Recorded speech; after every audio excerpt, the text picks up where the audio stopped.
Welcome to the deep dive. We have a pretty highly relevant mission for you today. We're unpacking a comprehensive guide called Booking High. Yeah, and it really explores the strategic necessity of booking your event and wedding vendors early. Right. And by early, we mean looking well beyond the traditional timelines. Because if you're organizing a major celebration in 2026, the competitive landscape has entirely shifted. Oh, absolutely. Planning just 6 months out is honestly functionally obsolete now.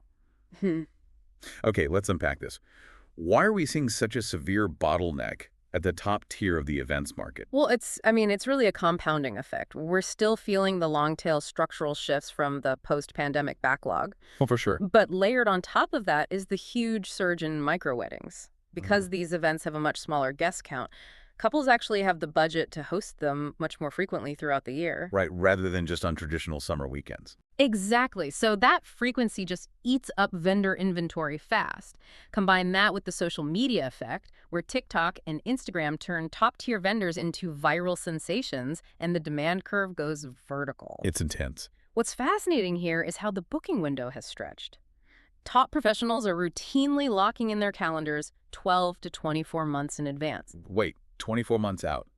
Let's look at caterers, for example. Mm-hmm. How could a high-end caterer realistically lock in pricing 2 years in advance, given the current volatility in food supply chains? That is exactly why early booking has become a financial strategy, not just a scheduling one.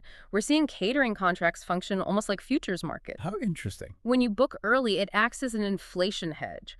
You're shifting the risk of food cost volatility back onto the vendor or locking in their current supplier rates. Which is huge for the budget. It is. This is especially critical because modern menus are incredibly specialized. We're talking intricate farm-to-table sourcing or strictly halal and vegan menus. Guaranteeing the supply chain for those premium ingredients at scale requires an immense runway. That makes a lot of sense. Yeah. And that logistical runway applies just as much to the visual side of the event, particularly with photographers. Totally. It's not just about them being physically present on the day. The real bottleneck is their post-production timeline. The editing. Right.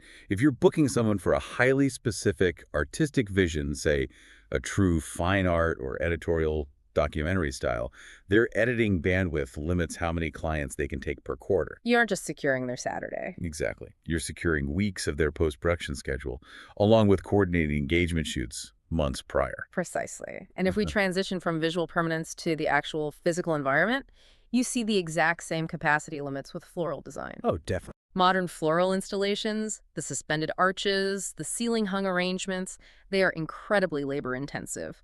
High-end design studios often cap their weekends entirely based on their crew's physical bandwidth. Right, and there's a serious agricultural reality there, too. Imagine trying to source 500 fresh peonies in the middle of October. Good luck with that. Right. You aren't just competing with other events, you're actively fighting the climate. Sourcing out-of-season specialty blooms from reliable international growers takes months of specialized supply chain wrangling. Which brings us to the optimal timeline the guide maps out. For a frictionless planning experience, you need to secure your venue, photographer, and caterer in that 12 to 24-month window. And the florist. Then, right around 10 to 18 months out, you lock in your florist and start executing the actual catering tastings and design mock-ups. Here's where it gets really interesting. Following that extended timeline doesn't just secure the A-team. There's a structural financial advantage. Yes, the payments. Booking 18 to 24 months out often radically changes the deposit structure. Instead of a steep 50% upfront hit, vendors are frequently willing to offer extended, tiered payment schedules. Plus, you entirely bypass the premium rush fees that get tacked on when sourcing materials at the last minute. Exactly. Synthesizing all of this, the core insight for you is that booking early is ultimately an exercise in risk mitigation. It buys you creative freedom, hedges your budget against inflation, and fundamentally protects you from the stress of settling for less experienced backup vendors. So what does this all mean? It means decisive logistics planning is your sharpest tool. If you want to get granular with this, you can utilize resources like the Weddizer website. Very helpful resource. Their business section is excellent for logistical planning frameworks, and they have highly specific niche articles to guide your overall strategy.